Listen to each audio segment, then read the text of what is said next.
കേരളത്തിൽ ഇസ്ലാമിക പ്രബോധന ദൗത്യവുമായെത്തിയ മഹാനായ മാലിക് ബിനു ദീനാറിൽ നിന്ന് ഇസ്ലാം സ്വീകരിച്ച ചാലിയത്തുകാരനായ ഷെയ്ഖ് ഹസനുത്താബിയുടെ സന്താന പരമ്പരയിൽപ്പെട്ട കേരള മുസ്ലിംകളിലെ ആദ്യകാല തറവാടുകളിലൊന്നാണ് മഹിതമായ പൈതൃകവും ആധ്യാത്മിക പാരമ്പര്യവുമുള്ള പൊന്നാനിക്കടുത്ത വെളിയങ്കോട് ഗ്രാമത്തിലെ കാക്കത്തറ തറവാട്. ഈ കുടുംബത്തിലെ പ്രമുഖ പണ്ഡിതനായിരുന്ന ആലി മുസ്ലിയാരുടെയും ഭക്തയായ ആമിനക്കുട്ടിയുടെയും മകനായി ഹിജ്റ 1179 കാളിയാരകം വീട്ടിൽ ജനിച്ചു. പ്രാഥമിക വിദ്യാഭ്യാസവും ഖുർആൻ പഠനവുമെല്ലാം വെളിയങ്കോട് വെച്ചുതന്നെ നേടി. ഉമ്മയുടെയും ഉപ്പയുടെയും ശിക്ഷണത്തിൽ വളർന്ന മഹാനവറുകൾക്ക് വിദ്യ നുകരാനുള്ള ആവേശവും ഉത്സാഹവും ലഭിച്ചതും ഈ മാതാപിതാക്കളിൽ നിന്നാണ്. തജ്വീദ്, അഖീദ, ഫിഖ്ഹ് എന്നിവ പഠിച്ചത് ഉപ്പയായ ആലി മുസ്ലിയാരിൽ നിന്നാണ്. 8-ാം വയസ്സിൽ ഹിജ്റ 1190 വന്യപിതാവിന്റെ വഫാത്തോടെ അനാഥനായ മഹാനവറുകളുടെ പിന്നീടുള്ള സംരക്ഷണം മാതാവിന്റെ ചുമലിലായി. പിതാവിന്റെ മരണശേഷം താനൂർ ഖാലി മഖ്ദൂം കുടുംബത്തിൽപ്പെട്ട തുന്നംവീട്ടിൽ അഹ്മദ് മുസ്ലിയാരുടെ ശിഷ്യത്വം സ്വീകരിച്ചു. അറബി ഭാഷയിലെ വ്യാകരണഗ്രന്ഥമായ അൽഫിയ പഠിച്ചത് ഇവിടെ വെച്ചാണ്. തുടർന്ന് പൊന്നാനി വലിയ ജുമാഅത്ത് പള്ളിയിൽ അപ്പോൾ ദർസ് നടത്തിയിരുന്ന ഖാദിരിയ ത്വരീഖത്തിന്റെ വക്താവായ മമ്മിക്കുട്ടി ഖാലി എന്ന പേരിൽ പ്രസിദ്ധനായ ഖാലി മുഹമ്മദ് ബിൻ സൂഫിക്കുട്ടി മുസ്ലിയാരുടെ മഹനീയ ശിക്ഷണത്തിൽ ജലാലൈനി, തുഹ്ഫ, ഷറഹുൽ ഹിക്കം, ഇഹ്യാ ഉലൂമുദ്ദീൻ, മിൻഹാജുൽ ആബിദീൻ, മഹല്ലി, ഫത്ഹുൽ മൊയിൻ തുടങ്ങിയ ഗ്രന്ഥങ്ങൾ പഠിച്ചു. 13-ാം വയസ്സിലായിരുന്നു അദ്ദേഹം പൊന്നാനി ദർസിലെത്തിയത്. അഖീദ, തസവുഫ്, താരീഖ്, ഫിഖ്ഹ് തുടങ്ങിയ എല്ലാവിധ വിജ്ഞാന ശാഖകളിലും ഉയർന്ന വിജ്ഞാനം കരസ്ഥമാക്കാൻ മമ്മിക്കുട്ടി ഖാലിയുടെ ദർസ് വളരെ സഹായകമായി. ശിഷ്യന്റെ കഴിവും മാഹാത്മ്യവും മനസ്സിലാക്കിയ ഗുരുനാഥൻ എല്ലാവിധ പരിഗണനകളും നൽകിയാണ് പെരുമാറിയത്. ഉയർച്ചയ്ക്കു വേണ്ടിയുള്ള എല്ലാവിധ ഉപദേശങ്ങളും നിർദ്ദേശങ്ങളും ഉസ്താദ് നൽകാനും മറന്നില്ല. ദർസ് നടത്താനുള്ള ഇജാസത്തും അനുമതി നൽകി. അങ്ങനെയാണ് സഹമുദരിസായി ഉമർ ഖാലി മാറുന്നത്. 1217 പ്രിയപ്പെട്ട ഗുരുനാഥൻ ഇഹലോകവാസം വെടിഞ്ഞപ്പോൾ ജന്മനാടായ വെളിയങ്കോട്ടേക്ക് തന്നെ മടങ്ങി. 1237 വരെയുള്ള നീണ്ട വർഷങ്ങൾ വെളിയങ്കോട്ട് ദർസും ദീനീ പ്രവർത്തനങ്ങളുമായി കഴിച്ചുകൂട്ടി. 1237 മുതൽ 1257 വരെ താനൂർ നിവാസികളുടെ ആവശ്യപ്രകാരം അവിടേക്ക് മാറി. ഈ 2 പതിറ്റാണ്ടുകൾ താനൂരിൽ വലിയ പ്രതിഫലനങ്ങൾക്ക് വഴിവെച്ചു. നാടിന്റെ നാനാഭാഗങ്ങളിൽ നിന്നും ആത്മീയ ഉപദേശങ്ങൾക്കും വിജ്ഞാനത്തിനുമായി സാധാരണക്കാരും വിദ്യാർത്ഥികളും താനൂരിലേക്കൊഴുകി.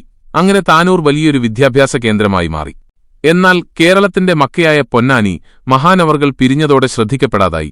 വളർന്നുവന്ന മണ്ണിനോടുള്ള സ്നേഹം അദ്ദേഹത്തെ പൊന്നാനിയിലേക്ക് തന്നെ വരാൻ പ്രേരിപ്പിച്ചു. പൊന്നാനി അതോടെ വീണ്ടും ജീവൽ സമൃദ്ധമായി. 1265 വരെ പൊന്നാനിയിൽ തുടർന്നു. പൊന്നാനി അതിന്റെ പഴയ പ്രതാപം പ്രാപിച്ചു വന്നപ്പോൾ മഹാനവറുകളുടെ ആരോഗ്യസ്ഥിതി മോശമായി വന്നു. അങ്ങനെ സ്വദേശമായ വെളിയങ്കോട്ടേക്ക് തന്നെ തിരിച്ചു. അവിടെ വെളിയങ്കോടിനു പുറമെ കോടഞ്ചേരി, പുന്നയൂർക്കുളം, ചാവക്കാട്, ചേറ്റുവ തുടങ്ങിയ പ്രദേശങ്ങളിലെയും ഖാളിയായി സേവനമനുഷ്ഠിച്ചു. ലോകാനുഗ്രഹി പ്രവാചകൻ ലോകത്തിന് നൽകിയ മഹത്തായ സംഭാവനയാണ് അവിടുത്തെ ചികിത്സാമുറകൾ. ഇതാണ് തിബ്ബുന്നബി എന്ന പേരിൽ അറിയപ്പെടുന്ന ശാസ്ത്രശാഖയായി പിന്നീട് വളർന്നുവന്നത്. ഈ തിബ്ബുന്നബിയെ അവലംബിച്ചും ആയുർവേദം കൂട്ടിച്ചേർത്തുമുള്ള ഒരു ചികിത്സാമുറയാണ് ഉമർ ഖാലി സ്വീകരിച്ചത്. ചികിത്സ തേടി എല്ലാ ഭാഗങ്ങളിൽ നിന്നും സന്ദർശകർ വന്നെത്താറുണ്ടായിരുന്നു. രോഗത്തെ ശാരീരികമായും മാനസികമായും കണ്ട് മന്ത്രവും അവിടുന്ന് പരിഹാരമായി നിർദ്ദേശിച്ചു. ഇന്ത്യയിലുണ്ടായ വൈദേശികാധിപത്യരായ ബ്രിട്ടീഷുകാരുടെ കണ്ണിലെ കരടായിരുന്നു ഉമർ ഖാലി എന്ന ധീരനായ പോരാളി. വിദേശികൾക്ക് നികുതി നിഷേധിച്ചതിലൂടെ വലിയൊരു വിപ്ലവമാണ് മഹാനവറുകൾ എഴുതിച്ചേർത്തത്. വെളിയങ്കോട് അധികാരി ഉമർ ഖാലിയുടെ സ്വത്തിന് നികുതി നിശ്ചയിച്ചു. എന്നാൽ മഹാനവറുകൾ അത് നൽകാൻ തയ്യാറായില്ല. ഇത് ചാവക്കാട് തുക്തി നീതുസാഹിബ് പ്രശ്നമാക്കുകയും പോലീസിനെ ഉപയോഗിച്ച് മഹാനവറുകളെ അറസ്റ്റ് ചെയ്യുകയും ചെയ്തു. കേവലം പണ്ഡിതൻ എന്നതിലപ്പുറം തികഞ്ഞ മതഭക്തനും ഔലിയയുമാണെന്നറിയിക്കുന്ന വലിയൊരു അത്ഭുതത്തിന് ശത്രുക്കൾ സാക്ഷ്യം വഹിക്കുകയായിരുന്നു. അതിലുപരിയായി തങ്ങളുടെ നേതാവിന്റെ മഹോന്നതമായ പദവി നേരിട്ടനുഭവിക്കുകയായിരുന്നു അനുയായി വൃന്ദം. പിറ്റേ ദിവസം തന്നെ മഹാനവറുകളെ തേടി പോലീസെത്തുമ്പോൾ അദ്ദേഹം പള്ളിയിൽ ഇബാദത്തിലായിരുന്നു. പോലീസിന്റെ കൂടെ പോകുന്നതിനു മുൻപായി വലിയൊരു അത്ഭുതവും അവിടെ നടക്കുകയുണ്ടായി.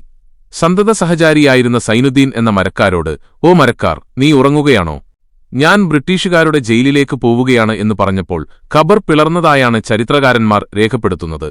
ഈ ഖബർ പള്ളിയുടെ കിഴക്കേ വാതിലിനരികിൽ അത്ഭുതമായി ഇന്നും കാണാം. നികുതി നിഷേധത്തെ തുടർന്ന് 1819 ഡിസംബർ 18 കലക്ടർ മെക്ലിൻ ഉമർ ഖാലിയെ തുറുങ്കിലടക്കാൻ ഉത്തരവിട്ടതിനെ തുടർന്ന് ഏതാനും ദിവസങ്ങൾ ജയിലിൽ കഴിയേണ്ടി വന്നിട്ടുണ്ട്. ഈ ധീരപോരാളിയുടെ പ്രവർത്തനങ്ങളെ പിന്തുടരുകയായിരുന്നു ഗാന്ധിജി പോലും. നിസ്സഹകരണ പ്രസ്ഥാനത്തിന്റെ ഭാഗമായി നികുതി കൊടുക്കേണ്ടതില്ലെന്ന് ഗാന്ധിജി പ്രഖ്യാപിച്ചിരുന്നു. ജീവിതത്തിൽ മഹാനവറുകൾക്ക് ആത്മീയമായും ഭൗതികമായും ഊർജ്ജം നൽകിയത് മമ്പുറം തങ്ങളായിരുന്നു. പ്രവർത്തനങ്ങളിൽ ഉപദേശകനും മാർഗനിർദ്ദേശിയുമായിരുന്നു ഉറ്റമിത്രം കൂടിയായ മമ്പുറം തങ്ങൾ. താൻ ജയിലിലായ വിവരം ഒരു പദ്യത്തിലൂടെ മമ്പുറം തങ്ങളെ അറിയിക്കുകയും പൗരപ്രമുഖന്മാർ മുഖേന കലക്ടർക്ക് നിവേദനം സമർപ്പിച്ചപ്പോൾ ഉമർ ഖാളിയെ വിട്ടയക്കുകയുമായിരുന്നു. ഒട്ടേറെ കറാമത്തുകൾ വെളിവായ ആ ജീവിതം ഇസ്ലാമിക സാംസ്കാരിക ചരിത്രത്തിൽ ഒട്ടേറെ സ്വാധീനം ചെലുത്തിയിട്ടുണ്ട്. മഹാനവറുകളുടെ കവിതകൾ ആധുനിക സാഹിത്യകാരന്മാർക്ക് ഇന്നും അത്ഭുതമാണ്. നിരവധി പഠനങ്ങൾ ഉമർഖാളിയുടെ കവിതകളെ ആസ്പദമാക്കി നടന്നിട്ടുണ്ട്. ഹിജ്റ 1200, 1225, 1238, 1253 എന്നീ വർഷങ്ങളിൽ അദ്ദേഹം ഹജ്ജ് നിർവഹിച്ചു. 1200 ഹജ്ജ് നിർവഹണ വേളയിലുണ്ടായ അത്ഭുത സംഭവം അറിയാത്തവർ ഉണ്ടാകില്ല. പല ഗ്രന്ഥങ്ങളും ഈ സംഭവം ഉദ്ധരിച്ചിട്ടുണ്ട്. സൊല്ലൽ ഇലാഹ് ബൈത്ത് അതുകൊണ്ട് തന്നെയാണ് ലോകപ്രശസ്തമായതും. ദീനുൽ ഇസ്ലാമിനും ഇന്ത്യാ മഹാരാജ്യത്തിനും നിസ്തുല്യമായ സംഭാവനകൾ നൽകിയ ആ ജീവിതം ഹിജ്റ 1273 ദുൽഹിജ്ജ 23 വ്യാഴാഴ്ച രാത്രിയിലായിരുന്നു വിടവാങ്ങിയത്. മരണശേഷവും വേദനിക്കുന്നവർക്ക് ആശ്വാസമേകുന്ന മഹാനവറുകളുടെ മക്ബറയിലേക്ക് ദൈനംദിനം ആയിരങ്ങൾ ഒഴുകിക്കൊണ്ടിരിക്കുകയാണ്. ഉമർഖാദി റൗള ഷെരീഫിലേക്ക് പോയ സമയത്ത് റൗളയിലേക്കുള്ള വാതിലുകളെല്ലാം കൊട്ടിയടക്കപ്പെട്ടതാണ് കണ്ടത്. മഹാനവറുകൾ തിരുദൂതരുടെ സമീപത്ത് ചെല്ലാതെ തിരിച്ചുപോരാൻ തയ്യാറായില്ല. അവിടെ വെച്ചുകൊണ്ട് ഉരുവിട്ട മദ്ഹ് വരികളാണ് സൊല്ലൽ ഇലാഹ്. മുത്തുനബിക്കു വേണ്ടിയുള്ള പ്രാർത്ഥനയോടെ അവസാനിക്കുന്ന ഓരോ ബൈത്തുകളും കൂടെയുണ്ടായിരുന്നവരും ഏറ്റുചൊല്ലി. അത്ഭുതമെന്ന് പറയട്ടെ, അടക്കപ്പെട്ട വാതിലുകൾ മഹാനവർക്ക് മുൻപിൽ തുറക്കപ്പെട്ടു. സമ്പന്നമായ ഭാവനയിൽ ലളിതമായ ഭാഷയാണ് മഹാനവറുകൾ ഉപയോഗിച്ചിരിക്കുന്നത്. അതുകൊണ്ടുതന്നെ ഏതൊരു ശ്രോതാവും ആ വരികളിൽ ലയിച്ചുപോകും. വളരെയധികം ശ്രേഷ്ഠതകൾ കൊണ്ട് സൃഷ്ടിക്കപ്പെട്ട മുത്തുനബി ഒരിക്കലും പരുക്കൻ സ്വഭാവക്കാരനായിരുന്നില്ല. വളരെ ലോലഹൃദയനും സൽസ്വഭാവിയുമായിരുന്നു എന്ന് പുകഴ്ത്തിക്കൊണ്ട് പ്രവാചകരെ കൂടുതൽ മഹത്വവൽക്കരിക്കുന്ന സംഭവവികാസങ്ങളിലേക്ക് കൂട്ടിക്കൊണ്ടുപോകുകയാണ് മഹാനായ കവി. ബഹുദൈവാരാധന കൊണ്ട് വളരെ മോശമായ അന്തരീക്ഷമുള്ള കഅബയെ ഏകദൈവത്വത്തിന്റെ നിറസാന്നിധ്യമുള്ള പരിശുദ്ധമാക്കപ്പെട്ട സ്ഥലമാക്കി ഉയർത്താനുള്ള നബിതങ്ങളുടെ പരിശ്രമങ്ങളെ ഹൃദയങ്ങളിലേക്ക് സന്നിവേശിപ്പിക്കുകയാണ്. ബഹുമാന്യരായ പ്രവാചകരെ, അങ്ങയുടെ സമ്മാനവും പ്രതീക്ഷിച്ച് ഇവിടെ ഉമ്മറപ്പടിയിൽ അണപൊട്ടിയൊഴുകുന്ന കണ്ണുകളുമായി വന്നിരിക്കുന്നു എന്നു തുടങ്ങുന്ന വരികൾ ചൊല്ലിയപ്പോഴാണ് തിരുസഹായമുണ്ടായതെന്ന് പണ്ഡിതർ രേഖപ്പെടുത്തുന്നു. മാത്രമല്ല, ഈ വരി അറിയാത്തവർ നന്നേ കുറവായിരിക്കും. അള്ളാഹുവിന്റെ മതമായ പരിശുദ്ധ ഇസ്ലാം മതം നബിയുടെ കാലത്ത് തന്നെ മലബാറിലെത്തിയിട്ടുണ്ടെന്നതിന് ചരിത്രപരമായ ധാരാളം തെളിവുകളുണ്ട്. ബാണപ്പെരുമാൾ രാജാവിന്റെ ഇസ്ലാമാശ്ലേഷണം തന്നെയാണ് ഇതിൽ പ്രധാനം. നബിയുടെ കാലത്തുതന്നെ പരിശുദ്ധ ഇസ്ലാം മലബാറിലെത്തിയതിനാൽ മലബാർ അന്നേ അറബികൾക്ക് സുപരിചിതമാണ്. ഇസ്ലാമിന്റെ വേരോട്ടത്തിന് സുഗമമായ ഈ മണ്ണ് വ്യാപാരത്തിനും മറ്റും വിശാലമായ ഭൂമിയായതിനാൽ ലോകത്തിന്റെ നാനാഭാഗത്തുള്ളവരെ ഈ ഹരിതഭൂമിയിലേക്ക് വിടാതെ ആകർഷിച്ചിരുന്നു. സിലോണിലെ ആദമ്മല പണ്ടുകാലം മുതലേ ഒരു സഞ്ചാരകേന്ദ്രമായിരുന്നു. അറബികളടക്കം പല സഞ്ചാരികളും അവിടെ സന്ദർശിക്കൽ പതിവായിരുന്നു. ആദമ്മല സന്ദർശിക്കാനെത്തുന്ന പലരും സ്വാഭാവികമായും മലബാറും സന്ദർശിക്കാറുണ്ടായിരുന്നു. പെരുമാൾ ഭരണാധികാരിയായ ശദ്യകാത്ത് പെരുമാൾ എന്ന ബാണപ്പെരുമാൾ ഇക്കാലത്താണ് ഇസ്ലാം വിശ്വസിച്ചത് എന്നാണ് ചരിത്രം. ഇസ്ലാം മതം വിശ്വസിച്ച ബാണപ്പെരുമാൾ താജുദ്ദീൻ എന്ന പേര് സ്വീകരിച്ചു. മഹാന്റെ ഖബർ ഷെഹർ മുഖല്ലയിലാണ്. പിൽക്കാലത്ത് ഇസ്ലാം സ്വീകരിച്ച് മാഞ്ഞുപോയ ചേരമാൻ പെരുമാൾ രാജാവിന്റെ ഖബർ ജുഫാറിലും സ്ഥിതി ചെയ്യുന്നു. ഇതനുസരിച്ച് മലബാറിൽ നിന്ന് അറേബ്യയിലേക്ക് പോയി നബിയെ നേരിൽ ദർശിച്ച രാജാവ് ബാണപ്പെരുമാളാണെന്ന് അനുമാനിക്കാം. ചേരമാൻ പെരുമാൾ പിന്നീടാണ് ഇസ്ലാം ആശ്ലേഷിക്കുന്നത്. ഷെയ്ഖ് സഹറുദ്ദീനുബിനു തഖിയുദ്ദീനും 2 കൂട്ടാളികളുമാണ് നബിയുടെ കാലത്ത് ആദ്യമായി കേരളത്തിലെത്തുന്നത്. മുസ്ലിംകളും ക്രിസ്ത്യാനികളും ബുദ്ധമതക്കാരും ഹിന്ദുക്കളും ആദരിച്ചിരുന്ന സിലോണിലെ ആദമ്മല സന്ദർശിക്കലും അവിടെ ഇസ്ലാം പ്രബോധനം ചെയ്യുകയുമായിരുന്നു അവരുടെ ലക്ഷ്യം. യാത്രാമധ്യേ അവരുടെ കപ്പൽ കൊടുങ്ങല്ലൂർ തീരത്ത് നങ്കൂരമിട്ടു. കാറ്റും മഴയും കാരണം കപ്പൽ ദിശമാറി സഞ്ചരിച്ച് അവിടെ എത്തിയതാണെന്നും അഭിപ്രായമുണ്ട്. ബാണപ്പെരുമാൾ രാജാവായിരുന്നു അന്ന് കൊടുങ്ങല്ലൂരിലെ ഭരണാധികാരി. തുറമുഖത്ത് പുതിയ കപ്പൽ നങ്കൂരമിട്ടുണ്ടെന്നറിഞ്ഞ അദ്ദേഹം ദൂതനെ വിട്ട് അവരെ കൊട്ടാരത്തിലേക്ക് ക്ഷണിച്ചു. കൊട്ടാരത്തിലെത്തിയ അവർ തങ്ങൾ അറേബ്യക്കാരാണെന്നും മുഹമ്മദ് നബിയുടെ അനുയായികളാണെന്നും സിലോണിലേക്കുള്ള യാത്രാമധ്യേ ഇവിടെ തൽക്കാലത്തേക്ക് ഇറങ്ങിയതാണെന്നും രാജാവിനെ ധരിപ്പിച്ചു. ഷെയ്ഖ് സഹറുദ്ദീൻ നബിയെക്കുറിച്ചും ഇസ്ലാമിനെക്കുറിച്ചും അദ്ദേഹത്തിന് വിവരിച്ചുകൊടുത്തു. ഈ വിവരണങ്ങളെല്ലാം ബാണപ്പെരുമാൾ രാജാവിന്റെ ഹൃദയത്തടത്തിൽ ഒരു പുതിയ വെളിച്ചമേകി. പരിശുദ്ധ ഇസ്ലാം പുൽകാൻ അദ്ദേഹത്തിന്റെ ഹൃദയം വെമ്പൽ കൊണ്ടു. സിലോണിലെ ആദമ്മല സന്ദർശിച്ച് ഇതുവഴി വരണമെന്നും അറേബ്യയിലേക്കുള്ള യാത്രയിൽ താനുമുണ്ടാകുമെന്നും രാജാവ് അവരെ അറിയിച്ചു. കാര്യങ്ങൾ വളരെ രഹസ്യമാക്കി വെക്കണമെന്നും അദ്ദേഹം അവരെ ഓർമ്മിപ്പിച്ചു. ബാണപ്പെരുമാളിന്റെ പെട്ടെന്നുള്ള മനമാറ്റത്തിന് കാരണമുണ്ട്. ഷെയ്ഖ് സഹറുദ്ദീൻ അവരുമായി സംസാരിക്കവേ രാജാവ് പറഞ്ഞു, അറബ് ദേശങ്ങളിൽ പ്രത്യക്ഷപ്പെട്ട പുതിയൊരു മതത്തെയും നബിയെയും കുറിച്ച് സഞ്ചാരികളായ ബൗദ്ധരിൽ നിന്നും ക്രൈസ്തവരിൽ നിന്നും ഞാൻ കേട്ടിട്ടുണ്ട്. മഹാൻ ഹിദായത്തുൽ അദ്ഖിയ, ഷുഅബുൽ ഈമാൻ, മൻഖൂസ് മൗലിദ് തുടങ്ങി അനേകം അറബി ഗദ്യ പദ്യഗ്രന്ഥങ്ങൾ രചിച്ചിട്ടുണ്ട്.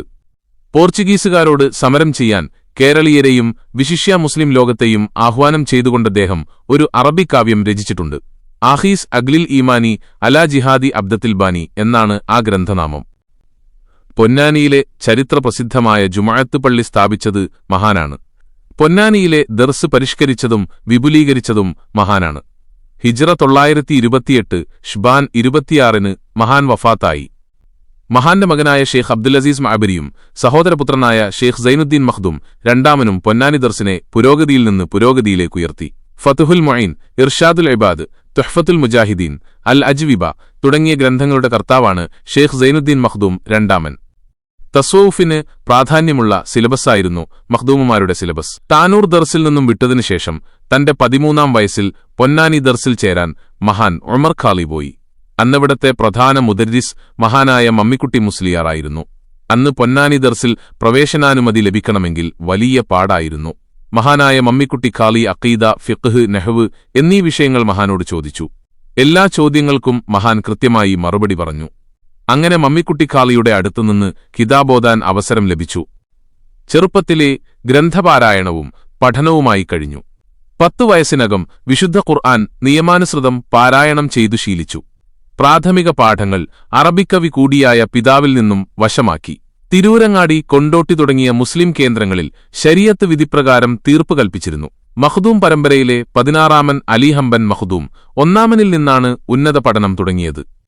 തന്റെ ഗുരുവര്യരിൽ പ്രധാനിയാണ് പ്രസിദ്ധനായ ഇമാം ബാജൂരി. പ്രഗത്ഭരും പ്രതിഭാധനരുമായ നിരവധി ശിഷ്യന്മാരെ സമ്പാദിക്കാൻ കഴിഞ്ഞുവെന്നതാണ് മമ്മിക്കുട്ടി ഖാളിയുടെ സവിശേഷത. പ്രസിദ്ധനായ ഉമർ ഖാളിയെ വളർത്തിയെടുത്തത് മമ്മിക്കുട്ടി ഖാളിയാകുന്നു. പൊന്നാനി കൊണ്ടോട്ടി കൈത്തർക്കമുണ്ടായപ്പോൾ കൊണ്ടോട്ടി പക്ഷക്കാർക്കെതിരെ ശക്തമായ നിലപാട് സ്വീകരിച്ചവരിൽ ഗണനീയനാണ് മമ്മിക്കുട്ടി ഖാളി. കഴിവുറ്റ തൂലികാകാരൻ കൂടിയായ ഖാളിയുടെ ഒരു കവിത കൊണ്ടോട്ടി പഴയങ്ങാടി പള്ളിയുടെ മുൻവശത്ത് എഴുതിവച്ചിരുന്നു. കൊണ്ടോട്ടി മുസ്ലിയാരകത്ത് കുടുംബത്തിലെ അബ്ദുൽ അസീസ് മുസ്ലിയാരുടെ മകളെയാണ് മമ്മിക്കുട്ടി ഖാലി വിവാഹം ചെയ്തത് എന്നാണ് അഭിപ്രായം. കാരണം ഇദ്ദേഹത്തിന്റെ മകൻ ആലി ഹസൻ മുസ്ലിയാർ മമ്മിക്കുട്ടി ഖാലിയുടെ അളിയൻ എന്ന നിലക്കാണ് അറിയപ്പെടാറുണ്ടായിരുന്നത്. ഉമർ ഖാലി പ്രാർത്ഥിച്ചാൽ ഉത്തരം കിട്ടുന്ന മഹാനായിരുന്നു. ഖാലിയായി അവരോധിക്കൽ ഇസ്ലാമിൽ വളരെ പ്രധാനപ്പെട്ട ഒരു സ്ഥാനമാണ്.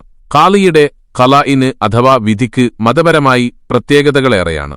കർമ്മശാസ്ത്രത്തിലെ അഗാധ പാണ്ഡിത്യം ഉമർ ഖാലിയെ വെളിയങ്കോട്ട് ജുമുഅത്തു പള്ളിയുടെ ഖാലിയാവാൻ പ്രേരിപ്പിച്ചു. ഹ്രസ്വകാലത്തിനിടയിൽ അയൽപ്രദേശമായ കോടഞ്ചേരി, പുന്നയൂർക്കുളം എന്നിവിടങ്ങളിലും ചാവക്കാട്, ചേറ്റുവ, കോർപ്പറമ്പ് മുതലായ പല മഹല്ലുകളിലും ഉമർ ഖാലിയെ മേൽഖാളിയായി നിശ്ചയിച്ചു. ഖാലിയുടെ ഭവനവും വെളിയങ്കോട്ട് ജുമുഅത്തു പള്ളിയും അക്കാലത്തെ ആത്മീയ വിദ്യാകേന്ദ്രങ്ങളായിരുന്നു. ഏകദേശം 700 വർഷങ്ങൾക്ക് മുമ്പാണ് വെളിയങ്കോട്ട് ജുമുഅത്തു പള്ളി നിർമ്മിച്ചത്. ബ്രിട്ടീഷുകാർ നികുതി ചോദിച്ചു വന്നപ്പോൾ നികുതി നൽകാതെ അവർക്കെതിരിൽ ശക്തിയായി പ്രതികരിച്ച ഉമർ ഖാലിയുടെ ചരിത്ര സംഭവം നമുക്കിടയിൽ പ്രസിദ്ധമാണ്. ഉമർ ഖാലിയുടെ ചരിത്രങ്ങളിലെല്ലാം ഇത് സ്ഥാനം പിടിച്ചിട്ടുണ്ട്. വെളിയങ്കോടംശം അധികാരിയും മേനോനും ഉമർ ഖാലിയുടെ സ്വത്തിന് കനത്ത നികുതി ചുമത്തി. നികുതി പിരിക്കാൻ വരുന്ന ഗ്രാമീണോദ്യോഗസ്ഥന്മാരെ ഉമർ ഖാലി കണക്കിന് പരിഹസിക്കുമായിരുന്നു. ഒരിക്കൽ സ്ഥലത്തെ അധികാരി തന്നെ നികുതി പിരിക്കുവാൻ ഉമർ ഖാലിയെ സമീപിച്ചു. മഹാനവർകൾ ബ്രിട്ടീഷുകാരെയും അവരെ ഭരണത്തിൽ സഹായിച്ചിരുന്ന നാട്ടുകാരായ ഉദ്യോഗസ്ഥന്മാരെയും ശക്തിയായ ഭാഷയിൽ ആക്ഷേപിച്ചു. ഖാലിയാരുടെ ഈ പ്രവർത്തനങ്ങളെല്ലാം തഹസിൽദാരെയും കലക്ടറെയും അറിയിക്കുമെന്ന ഭീഷണിയോടെ അധികാരി തിരിച്ചുപോകേണ്ടിവന്നു. ഈ സംഭവമറിഞ്ഞ ഉമർ ഖാലിയുടെ ആത്മസുഹൃത്തും അംഗരക്ഷകരിൽ ഒരാളുമായ സൈനുദ്ദീൻ മരക്കാർ എന്ന മരക്കാർ സാഹിബ് അധികാരിയെ സമീപിച്ചുകൊണ്ട് പറഞ്ഞു, അധികാരി, ഖാലിയാർ വലിയ വാശിക്കാരനും നാട്ടുകാരുടെ കണ്ണിലുണ്ണിയുമാണ്. അദ്ദേഹം ഇംഗ്ലീഷുകാർക്ക് നികുതി നൽകുകയില്ലെന്ന് ഉറച്ച സ്വരത്തിൽ പറയുന്നു. അള്ളാഹുവിന്റെ ഭൂമിക്ക് നികുതി ചുമത്താൻ ആർക്കും അവകാശമില്ല എന്ന ഖാലിയുടെ ഉറച്ച തീരുമാനത്തിൽ നിന്ന് ഒരിക്കലും അദ്ദേഹം വ്യതിചലിക്കുകയില്ല. അതിനാൽ അവിടുന്ന് മേലിൽ ഖാലിയാരോട് നികുതി ചോദിക്കരുത്. അദ്ദേഹത്തിന്റെ നികുതി വർഷം പ്രതി എന്റെ മരണം വരെ ഞാൻ അടച്ചുകൊള്ളാം. ഇതുകേട്ട അധികാരി പറഞ്ഞു, എങ്കിൽ അങ്ങനെയാവട്ടെ, ഖാലിയെക്കുറിച്ച് പരാതിയൊന്നും ഞാൻ അയക്കുന്നില്ല. ഉടനെ തന്നെ ഖാലിയാരുടെ നികുതി സംഖ്യ മരക്കാർ സാഹിബ് അടച്ചു. വർഷം പ്രതി ഖാലിയാരുടെ വസ്തുവകകൾക്കുള്ള നികുതി അധികാരിയും മേനോനും ഖാലിയാരോട് ചോദിക്കാതെ മരക്കാർ സാഹിബിൽ നിന്ന് വാങ്ങി രശീദ് നൽകുകയും പതിവായിരുന്നു. 1905 മരക്കാർ സാഹിബ് മരിച്ചു. മരക്കാർ സാഹിബിന്റെ മരണവർഷത്തിൽ ചരിത്രപരമായ മാറ്റങ്ങൾ കണ്ടേക്കാം. ആ വർഷം നികുതി പിരിക്കുവാൻ അംശം ഉദ്യോഗസ്ഥന്മാരായ അധികാരിയും മേനോനും നേരിട്ടുതന്നെ കാക്കത്തറ വീട്ടിൽ വന്നു. അവർ വിനയപൂർവ്വം ഖാലിയാരെ സമീപിച്ചുകൊണ്ട് താഴ്മയോടെ പറഞ്ഞു, അവിടുത്തെ വസ്തുവകകൾക്ക് നിർബന്ധമായി നികുതി അടക്കണം. ഇതുകേട്ട ഉമർ ഖാലി വലിയ ആർജവത്തോടെ ധൈര്യസ്വരത്തിൽ അവരോട് പറഞ്ഞു, ടിപ്പുസുൽത്താനെ കൊല്ലുകയും കൊച്ചി, കൊടുങ്ങല്ലൂർ, സാമൂതിരി, അറക്കൽ മുതലായ രാജസ്വരൂപങ്ങളെ തകർക്കുകയും ചെയ്ത ഇംഗ്ലീഷുകാരുടെ പാദസേവകരാണ് നിങ്ങൾ. വെള്ളക്കാരുടെ ഭരണത്തിൽ ഉദ്യോഗം വഹിക്കൽ തന്നെ ഹറാമാണ്. ഭൂമിയുടെ സാക്ഷാൽ ഉടമസ്ഥൻ അല്ലാഹുവാണ്. ഞാൻ എന്തു തന്നാലും നികുതി തരില്ല. ഉമർ ഖാലിയുടെ ശക്തമായ നിലപാട് കേട്ട അധികാരിയും മേനോനും തരിച്ചുപോയി. ഇളിഭ്യമായി അവർ അവിടെ നിന്നു മടങ്ങിപ്പോരേണ്ടി വന്നു. കച്ചേരിയിലെത്തിയ അവർ ഉടനെ തന്നെ അന്നത്തെ ചാവക്കാട് തൂക്തിയായിരുന്ന വെള്ളക്കാരൻ നീബു സായിപ്പിന് വിവരം ധരിപ്പിച്ചു. വെളിയങ്കോട് അംശം മേനവൻ സന്ദേശത്തിൽ ഇപ്രകാരം എഴുതി: വെളിയങ്കോട്ടെയും പരിസര പ്രദേശത്തെയും പ്രധാന മാപ്പിള നേതാവും മതപുരോഹിതനുമായ ഉമർ മുസ്ലിയാർ, കാക്കത്തറയിൽ ആലി മുസ്ലിയാരുടെ മകൻ, തന്റെ കൈവശമുള്ള വസ്തുവകകൾക്ക് നികുതി തരില്ലെന്ന് തീർത്തു പറഞ്ഞിരിക്കുന്നു. അദ്ദേഹത്തിന്റെ വീട്ടിൽ നികുതി പിരിവിനു പോയ ഞങ്ങളെ ആക്ഷേപിക്കുകയും കൂട്ടത്തിൽ ബഹുമാനപ്പെട്ട രാജഭരണത്തെ ദുഷിപ്പിക്കുകയും ചെയ്തിരിക്കുന്നു. അദ്ദേഹത്തിൽ നിന്നും നികുതി ഈടാക്കുവാൻ ഞങ്ങൾ വല്ല ബലപ്രയോഗവും നടത്തിയാൽ അത് വലിയ മാപ്പിള ലഹളയ്ക്ക് കാരണമാകുമെന്ന് പേടിക്കുന്നു. ഇതുകേട്ട നീബു സായിപ്പ് കുപിതനായി. അദ്ദേഹം ഉമർ ഖാലിയെ കൂട്ടിക്കൊണ്ടുവരാനായി ചാവക്കാട് ഹെഡ് കോൺസ്റ്റബിളിനെ അയച്ചു. പോലീസ് ഉദ്യോഗസ്ഥനെ കണ്ടപ്പോൾ തന്നെ ഉമർ ഖാലിക്ക് കാര്യം പിടികിട്ടി. അദ്ദേഹം പറഞ്ഞു: നിങ്ങൾ നിൽക്കുക, ഞാൻ നിങ്ങളുടെ തുക്തി സായിപ്പ് നീബുവിനെ കാണാൻ ചാവക്കാട്ടേക്ക് വരാൻ ഒരുങ്ങിയിരിക്കുകയാണ്. യാത്രക്കിടയിൽ മഹാൻ വെളിയങ്കോട്, കോടഞ്ചേരി എന്നീ ജുമഅത്ത് പള്ളികളിൽ കയറി തഹിയ്യത്ത് നിസ്കരിക്കുകയും പ്രാർത്ഥിക്കുകയും ചെയ്തു. കോടഞ്ചേരിയിലെ ഒരു പൗരപ്രമാണിയുടെ വീട്ടിലെ ഒരു മഞ്ചൽ വരുത്തി അതിൽ കയറിയാണ് ചാവക്കാട്ടേക്ക് പുറപ്പെട്ടത്. ധാരാളം ആളുകൾ ഖാലിയാരെ അനുധാവനം ചെയ്തിരുന്നു. ചാവക്കാട് തൂക്കിടി കച്ചേരിക്കടുത്തെത്തിയപ്പോൾ വമ്പിച്ച ഒരു ജനാവലി കൂടെയുണ്ടായിരുന്നു. അന്നേരം ഖാലിയാർ മഞ്ചൽ താഴ്ത്തിവെക്കാൻ പറഞ്ഞു. ജനങ്ങളോട് പറഞ്ഞു: സഹോദരന്മാരെ, ഞാൻ മേലാധികാരിയുടെ കൽപ്പനയനുസരിച്ചാണ് പോകുന്നത്. നിങ്ങളെ ആരെയും വിളിച്ചിട്ടില്ല. അതിനാൽ നിങ്ങൾ എത്രയും വേഗം തിരിച്ചു പോകണം. ജനങ്ങൾ പിരിഞ്ഞുപോയ ശേഷം ഖാലിയാർ സാവകാശം കച്ചേരിയിലെത്തി പൂമുഖത്തുണ്ടായിരുന്ന ഒരു കസേരയിൽ കയറിയിരുന്നു. ഗൗരവസ്വരത്തിൽ അവിടെയുണ്ടായിരുന്ന ഗുമസ്തനോട് ചോദിച്ചു: തുക്തി എവിടെ? നീബു സായിപ്പ് വന്ന് ഖാലിയാരെ നോക്കി ചോദിച്ചു: നികുതി നൽകാൻ കൂട്ടാക്കാതെ ബഹുമാനപ്പെട്ട രാജഭരണത്തെ എതിർക്കുന്ന വെളിയങ്കോട് ഉമർ മുസ്ലിയാർ താനാണോ? ഉമർ ഖാലി പറഞ്ഞു: അതെ, ഞാൻ തന്നെ. നീബു പറഞ്ഞു: കരം കൊടുക്കാതിരുന്നാൽ ഞാൻ നിങ്ങളെ നാടുകടത്തുകയും നിങ്ങളുടെ സ്വത്ത് കണ്ടുകെട്ടുകയും ചെയ്യും. ഉമർ ഖാലി പ്രതികരിച്ചു: ഞാൻ ഒരിക്കലും അല്ലാഹുവിന്റെ ഭൂമിക്ക് നികുതി തരികയില്ല. നിങ്ങൾ അധികാരമുള്ളത് ചെയ്യുക, എല്ലാം ഞാൻ സഹിക്കും. തുടർന്ന് നീബു സായിപ്പ് ദേഷ്യപ്പെട്ട്: വിഡ്ഢി, നീ എന്താ പറയുന്നത് എന്ന് ചോദിച്ചു. ഉടനെ ഉമർ ഖാലി നീബുവിന്റെ മുഖത്തേക്ക് തുപ്പി. ഇലിഭ്യനായ നീബു പോലീസിനെ വിളിച്ചു. മഹാനെ അറസ്റ്റു ചെയ്യാൻ വന്ന പോലീസുകാരന്റെ കരണത്ത് ഖാലി ഒരു പ്രഹരം നൽകി.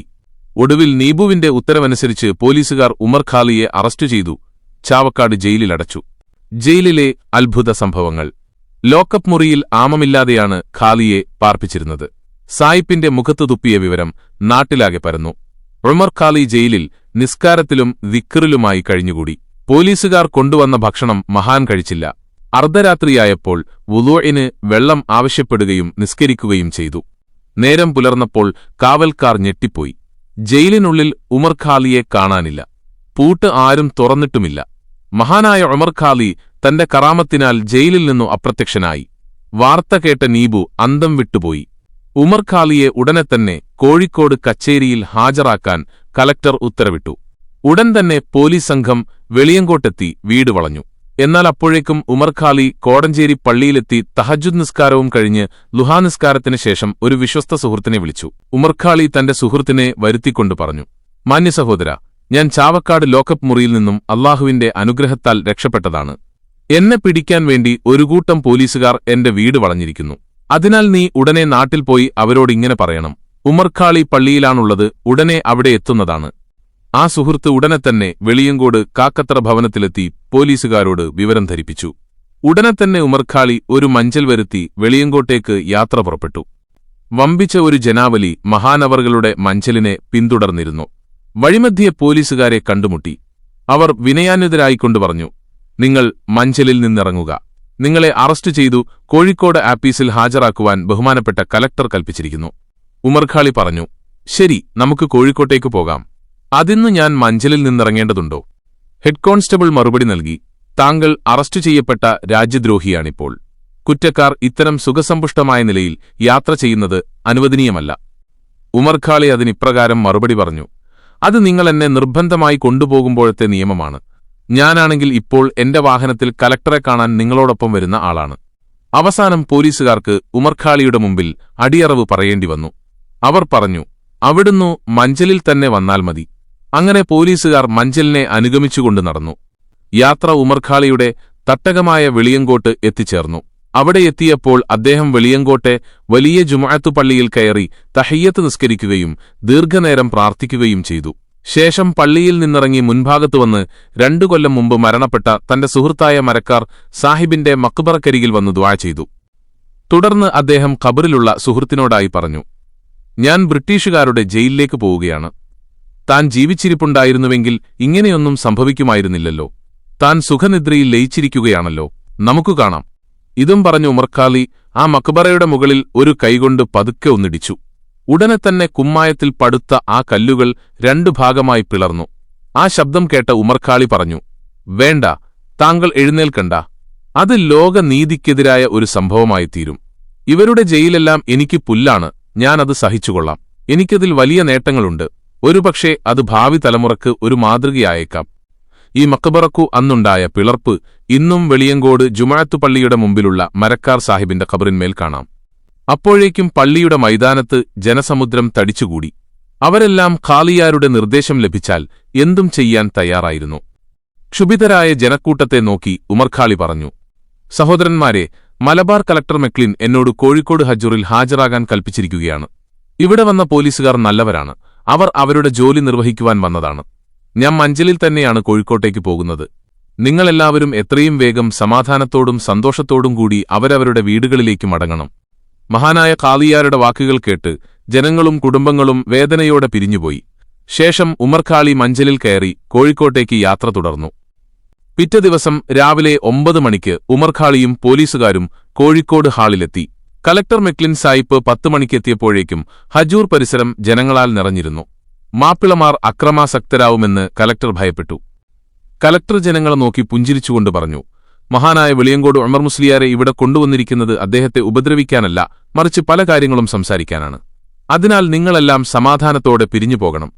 ജനങ്ങളെ ശാന്തരാക്കാൻ കോഴിക്കോട് ഖാളിയും ഉമർഖാളിയുടെ ആത്മസുഹൃത്തുമായ മുഹ്യദ്ദീൻ ഖാളി ഉപദേശം നൽകിയതോടെ ജനക്കൂട്ടം പിരിഞ്ഞുപോയി. തുടർന്ന് കലക്ടർ ഉമർഖാളിയെ തന്റെ മുറിയിലേക്ക് കൂട്ടിക്കൊണ്ടുപോയി ഇപ്രകാരം ആവശ്യപ്പെട്ടു, മേലിൽ നികുതി നിയമപ്രകാരം അടച്ചുകൊള്ളാമെന്നും നിബു സായിപ്പിനെ അപമാനിച്ചതും പോലീസുകാരനെ അടിച്ചതും അവിവേകം മൂലം ചെയ്ത തെറ്റാണെന്നും അവ പുറത്തുതരണമെന്നും എഴുതിത്തരണം. ഉമർഖാളി കലക്ടറുടെ കൽപ്പനക്കെതിരിൽ അതിശക്തമായിക്കൊണ്ടു പറഞ്ഞു, നിങ്ങൾ വഞ്ചിച്ചാണ് ഞങ്ങളുടെ രാജ്യം കൈവശപ്പെടുത്തിയത്. ഞാൻ അല്ലാഹുവിന്റെ ഭൂമിക്ക് നികുതി കൊടുക്കുകയില്ല. എന്നെ അപമാനിക്കുവാൻ വന്ന പോലീസുകാരനെ ഞാൻ ദേഹോപദ്രവം ചെയ്തിട്ടുണ്ട്. നീബു എന്നോട് അപമര്യാദയോടെ പെരുമാറുകയും അപമാനിക്കുകയും ചെയ്തപ്പോഴാണ് ഞാനങ്ങനെ ചെയ്തത്. അക്കാര്യത്തിൽ ഞാൻ ആരോടും മാപ്പു ചോദിക്കുകയില്ല. അല്ലാഹുവിന്റെ ഭൂമിക്ക് ഞാൻ നികുതി തരികയുമില്ല. ഉമർഖാളിയുടെ സുദൃഢമായ അഭിപ്രായം ശ്രവിച്ച കലക്ടർ കർത്തവ്യമൂഢനായി. അവസാനം കലക്ടർ ഉമർഖാളിക്ക് ജയിൽ ശിക്ഷ വിധിച്ചു.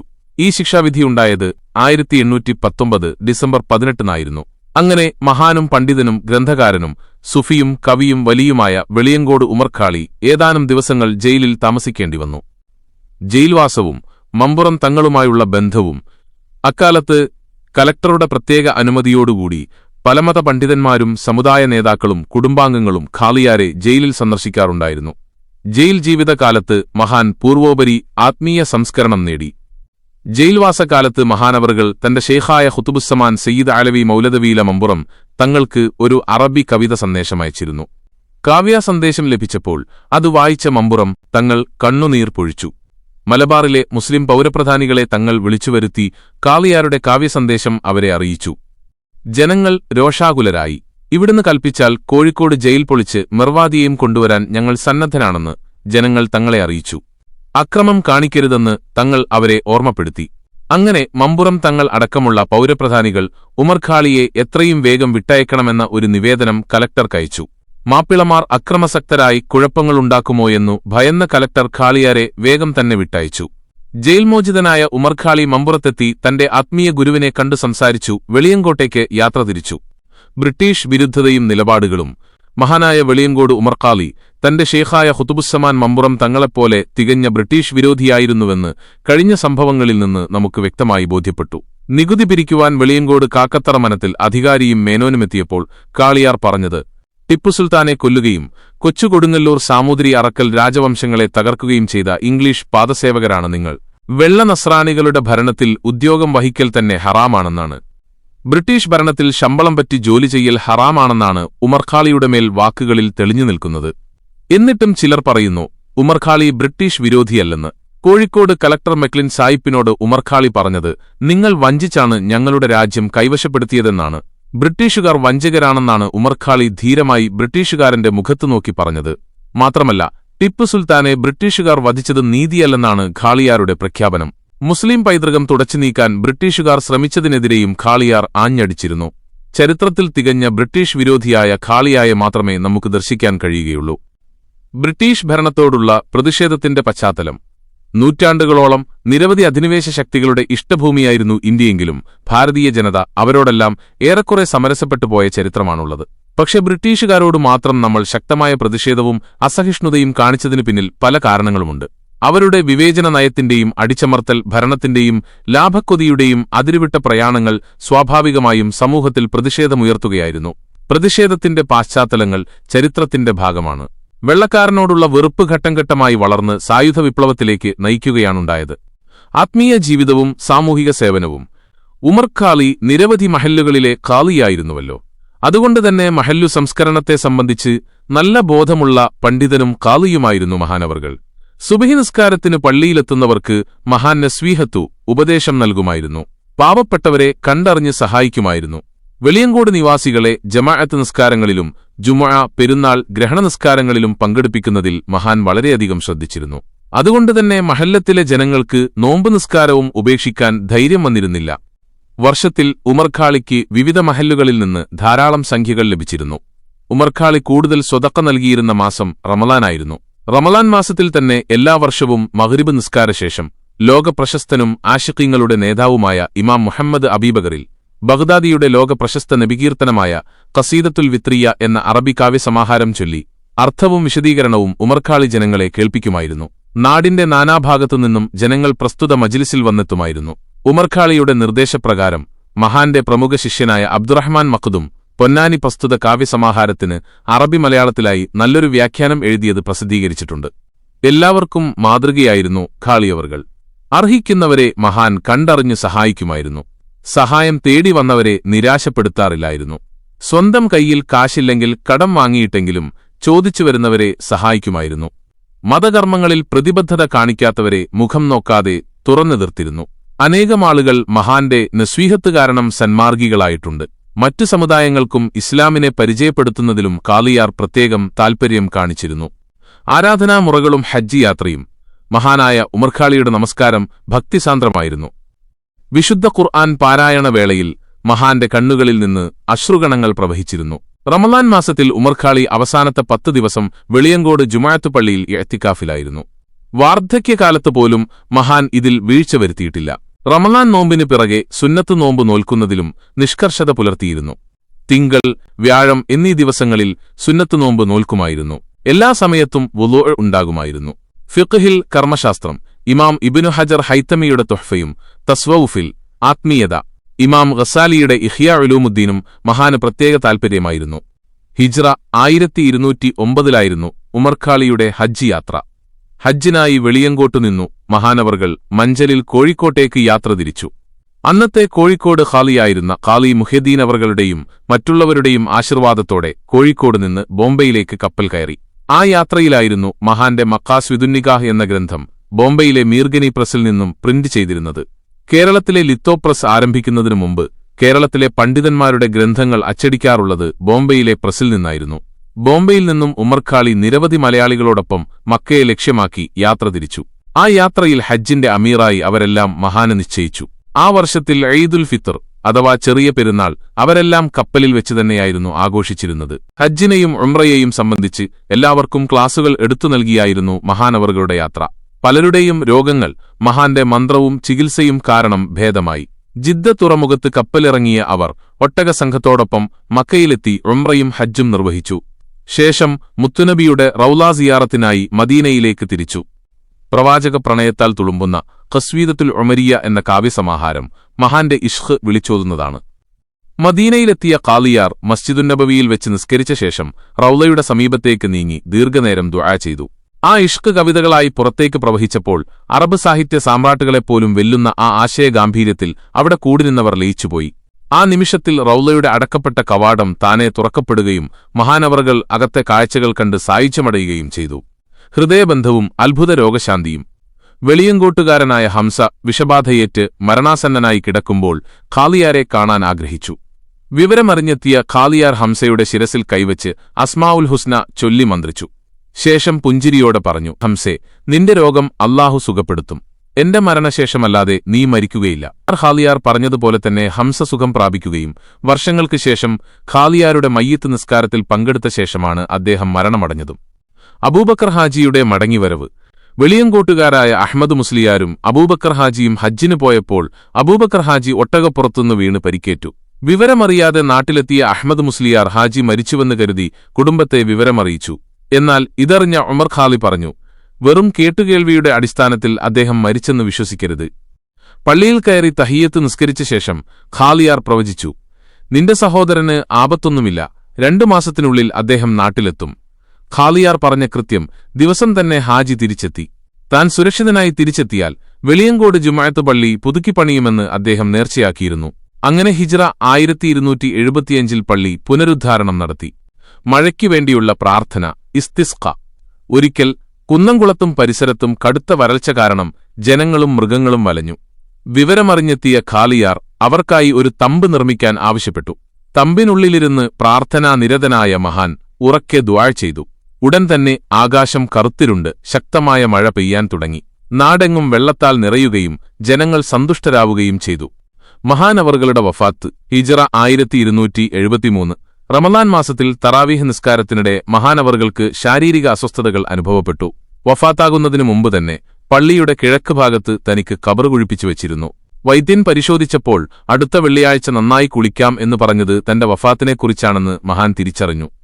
ബ്രിട്ടീഷുകാർക്കെതിരായ പോരാട്ടങ്ങളും മമ്പുറം തങ്ങളുടെ കുടുംബത്തിന്റെ പലായനവും ഖാലിയാരെ ദുഃഖത്തിലാഴ്ത്തിയിരുന്നു. ഒടുവിൽ ദുൽഹജ്ജ് 23 വ്യാഴാഴ്ച രാത്രി ആ പുണ്യജീവിതം അവസാനിച്ചു. വെള്ളിയാഴ്ച ജുമുഅക്ക് മുമ്പായി വെളിയങ്കോട് ജുമുഅത്ത് പള്ളിക്ക് മുൻവശം മഹാനെ മറമാടി. അല്ലാഹു അവരുടെ ദറജകൾ ഉയർത്തുകയും അവർക്ക് ഉന്നതമായ പദവികൾ നൽകി അനുഗ്രഹിക്കുകയും ചെയ്യട്ടെ. അവരുടെ ബർക്കത്തുകൊണ്ട് നമ്മെയും അല്ലാഹു അനുഗ്രഹിക്കട്ടെ. വീഡിയോ ഇഷ്ടപ്പെട്ടാൽ ചാനൽ സബ്സ്ക്രൈബ് ചെയ്യാനും പുതിയ വീഡിയോകളുടെ നോട്ടിഫിക്കേഷനായി ബെല്ലൈക്കൺ അമർത്താനും മറക്കരുത്.